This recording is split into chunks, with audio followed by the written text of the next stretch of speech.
A very very good morning to all my dear students. This is Dr. आकांक्षा अग्रवाल, आपकी गुरुमा, और इस most important topics for NEET series में आज हम आ गए हैं principles of inheritance and variations के मोस्ट इंपॉर्टेंट टॉपिक्स को डिस्कस करने के लिए। स्टूडेंट्स, ये चैप्टर जो है भले ही नीट 2022 और एक दो सालों से इसमें से कंपैरेटिवली कम क्वेश्चंस आ रहे हैं, but don't under estimate the power of this chapter.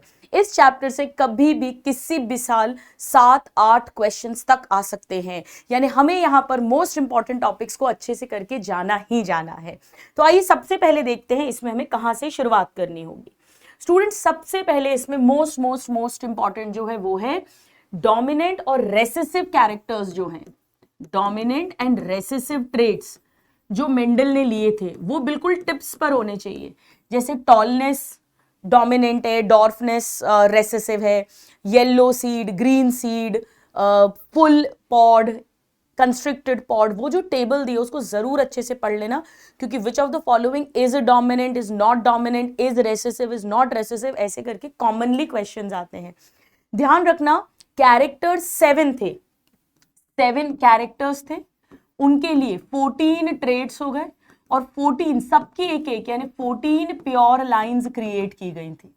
Now second हम आ जाते हैं इस पे मोस्ट इंपॉर्टेंट टॉपिक्स के under, one gene inheritance. One gene inheritance में हमें law of dominance, law of segregation अच्छे से दिमाग में क्लियर होना चाहिए। लॉ ऑफ डोमिनेंस का मतलब है हेटेरोजाइगस कंडीशन आने पे जो अपने आप को एक्सप्रेस करे वो डोमिनेंट कहलाएगा, और सेग्रीगेशन का मतलब है कि नॉन मिक्सिंग ऑफ अलील्स होती है, इसीलिए जैसे ही स्मॉल टी आता है वापस से डॉफनेस आ जाती है। सो गैमेटोजेनेसिस के टाइम पर अलील्स मिक्स नहीं होते हैं, अलग अलग गैमीट्स में जाते हैं, ये दोनों क्लियर होने चाहिए। रेशियोज तो आपको पता ही है, इसमें 3:1, 1:2:1, वो तो हमारे बाएं हाथ का खेल है, वो तो रट ही जाता है, इतना तो जेनेटिक्स पढ़ते पढ़ते। अब इसके बाद में इनकम्प्लीट डोमिनेंस, को डोमिनेंस एंड मल्टीपल एलिलिज्म जो इसके अपवाद है, लॉ ऑफ डोमिनेंस के एक्सेप्शंस हैं, ये बहुत क्वेश्चंस यहां से बनते हैं। ध्यान रखना, अगर मिराबिलिस जलापा या स्नैपड्रैगन दे दे, डॉग फ्लावर जिसे एंटी राइनम मेजर्स भी बोलते हैं, तो इनकम्प्लीट डोमिनेंस पे क्वेश्चन आ रहा है। को डोमिनेंस में कॉमनली ब्लड ग्रुप पे क्वेश्चन आता है। मल्टीपल एलिलिज्म में भी ब्लड ग्रुप अच्छे से आना चाहिए हमें। 4 टाइप के फिनोटाइप, 6 टाइप के जीनोटाइप्स, वो सारा फंडा क्लियर होना चाहिए। और इसमें दोनों में 1:2:1 का रेशियो आता है, फिनोटिपिक जीनोटिपिक दोनों, वो भी ध्यान रखना ये सारे रेशियोज F2 जनरेशन में आते हैं। राइट नाउ इसके बाद माय डियर स्टूडेंट्स, नेक्स्ट जो इंपॉर्टेंट है वो है टेस्ट क्रॉस। तो टेस्ट क्रॉस तो आप जानते हो, इसमें हम देखो रेसेसिव का तो पता ही है वो होमोजाइगस ही होगा, पर डोमिनेंट वाला जो ट्रेट है वो होमोजाइगस है या हेट्रोजाइगस है। हेट्रोजाइगस होगा तो 4:0 का रेशियो आता है, पर अगर होमोजाइगस होगा तो 4:0 का रेशियो आएगा। अगर हेटेरोजाइगस होगा तो 1:1 का रेशियो आता है, ये ध्यान रखना, इस फंडे पे क्वेश्चन आते हैं। चलिए, इसके बाद में इनहेरिटेंस ऑफ 2 जीन्स में लॉ ऑफ इंडिपेंडेंट असॉर्टमेंट तो हम जानते हैं, कोई ज्यादा बड़ी बात नहीं है। इसमें हमें फिनोटिपिक रेशियो आना चाहिए 9:3:3:1 का। इसमें ध्यान रखना, ये 9 है जिसमें दोनों ट्रेड्स डोमिनेंट आएंगे, जैसे येलो एंड राउंड सीड। 1 है आउट ऑफ 16 जिसमें दोनों रेसेसिव आएंगे। इसमें एक डोमिनेंट दूसरा रेसेसिव, और इसमें दूसरा वाला डोमिनेंट और पहला रेसेसिव। तो ये फंडे क्लियर होने चाहिए। नाउ इसके बाद में माय डियर स्टूडेंट्स, यहाँ पे बहुत इंपॉर्टेंट टॉपिक बनता है, and that is linkage. Linkage is extremely important. अभी तो लास्ट ईयर लिंकेज मैप तक पे क्वेश्चन आ गया था। लिंकेज में इतना ध्यान रख लो, सारे वो जीन्स पर एप्लीकेबल होगा जो एक ही क्रोमोसोम पर है, और जितना ज्यादा डिस्टेंस उनके बीच में, उतनी ज्यादा क्रॉसिंग ओवर, उतनी कम लिंकेज की स्ट्रेंथ। इस बात को ध्यान रखना। ऐसा याद रखो दोस्तों में, जितनी ज्यादा दूरी उतना भिड़ाने के चांसेस और उतनी दोस्ती कम गहरी। So more is the distance, more is the crossing over and less is the linkage. ये हमें मॉर्गन जी ने बताया था, तो वो जरूर ध्यान रखना, ठीक है। इसके बाद में यहां पर मैं आपको एक चीज बता देती हूं, एनसीईआरटी में याद है 2 क्रॉस दिए गए हैं ड्रोसोफिला के, क्रॉस A क्रॉस B, उनके रेशियोज इंपॉर्टेंट है। तो हम कैसे याद रखेंगे, देखो 9, 8, 7, देखो कितना इजी है, 9, 8, 7, ये पॉइंट लगा दिया, कितने % पेरेंटल मिले थे, बस इसको 100 में से माइनस कर दो, सिंपल। तो ये 1.3% रिकॉम्बिनेंस, नए कॉम्बिनेशन हो गए। देखा कितना इजी है, 9, 8, 7। अब 9, 8, 7 लिख दिया तो सेकंड क्रॉस में 6 और 2 6 + 2 8, तो ये हो गए पेरेंटल और बाकी बचे हुए रिकॉम्बिनेंस हो जाएंगे। ठीक है, ये हमारी टिप्स पर होना चाहिए। अब इसके बाद very very important topic sex determination. Commonly questions बनते हैं सेक्स डिटर्मिनेशन से, आप मान के चलिए। सेक्स डिटर्मिनेशन जो है डियर स्टूडेंट्स, इसमें पर्टिकुलरली एक तो ड्रोसोफिला का आना चाहिए हमें। ठीक है, हमारा और ड्रोसोफिला का XX XY जो है वो पता होना चाहिए।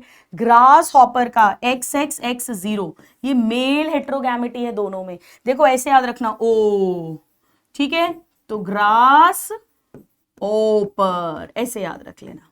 ठीक है, इसके अलावा ZWZZ पे क्वेश्चन बहुत आता है और यहाँ पे बर्ड का एग्जाम्पल्स कॉमनली दिया होता है। तो sex determination, male heterogamety, female heterogamety, Z0ZZ, haplodiploidy जो हनी बी में है, तो ये सब आइडिया होना चाहिए। ये 3 पे तो बहुत क्वेश्चन आता है, अलग अलग टॉपिक्स उठा के मैच द कॉलम भी बना देते हैं। ठीक है, इसके अलावा पॉलीजेनिक इनहेरिटेंस का भी हल्का आइडिया होना चाहिए। आप कहोगे मैम आप तो सारे टॉपिक्स बता रहे हो, मैं बिल्कुल समराइज्ड वे में जिस्ट बता रही हूँ, इतना इतना आना ही चाहिए स्टूडेंट्स। क्वेश्चंस बनते हैं, ये वो चैप्टर है जो कभी भी कितने भी क्वेश्चंस लेकर आ सकता है नीट के पेपर में। पॉलीजेनिक इनहेरिटेंस में हम जानते हैं ह्यूमन स्किन कलर इसका एग्जाम्पल है, और हर अलील कॉन्ट्रीब्यूट कर रहा है मेलानिन बनाने में। जितने ज्यादा डोमिनेंट अलील्स होंगे उतना ज्यादा मेलानिन बनेगा, उतना डार्क कलर आएगा। Polygenic inheritance. सो 3 जीन्स हैं, यानी मैक्सिमम 6 हो सकते हैं डोमिनेंट अलील। मैक्सिमम सारे डोमिनेंट होंगे तो डार्केस्ट स्किन कलर जैसे नीग्रो, और एक भी डोमिनेंट नहीं होगा सारे रेसेसिव तो एल्बिनो जो सूरजमुखी जैसे होते हैं। ठीक है, नाउ इसके बाद dear students very very important है म्यूटेशन। अब म्यूटेशन की बहुत ज्यादा डिटेल में तो नहीं जाना है, पर इतना याद रख लेना कि म्यूटेशन में एक तो जीन म्यूटेशन है, क्रोमोसोमल म्यूटेशन है, हम डिटेल में नहीं जा रहे हैं, पर क्रोमोसोमल एबरेशंस के कारण से कैंसर्स होते हैं, ये बात हमें आनी चाहिए, ये पूछते हैं। ठीक है, नाउ इसके बाद में disorders, again very important disorders, ये बिल्कुल अच्छे से पढ़ लेना, स्पेशली जो एनसीईआरटी में दिए हुए हैं वो बहुत इंपॉर्टेंट है। जैसे हमें पहले आना चाहिए इसमें जो है क्रोमोसोमल जो जीनोमैटिक म्यूटेशंस के कारण है, नंबर गड़बड़ हो रही है जीनोमैटिक म्यूटेशंस के कारण।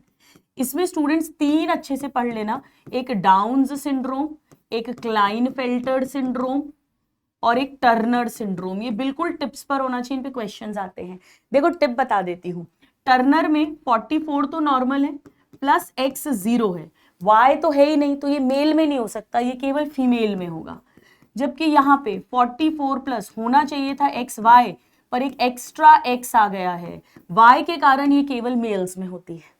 डाउन सिंड्रोम जो है इसमें 46 तो है प्लस 21st की एक्स्ट्रा कॉपी आ गई है, ट्राइसोमी ऑफ 21st क्रोमोसोम, तो ये मेल फीमेल दोनों में होगा क्योंकि ये ऑटोसोम को इन्वॉल्व कर रहा है।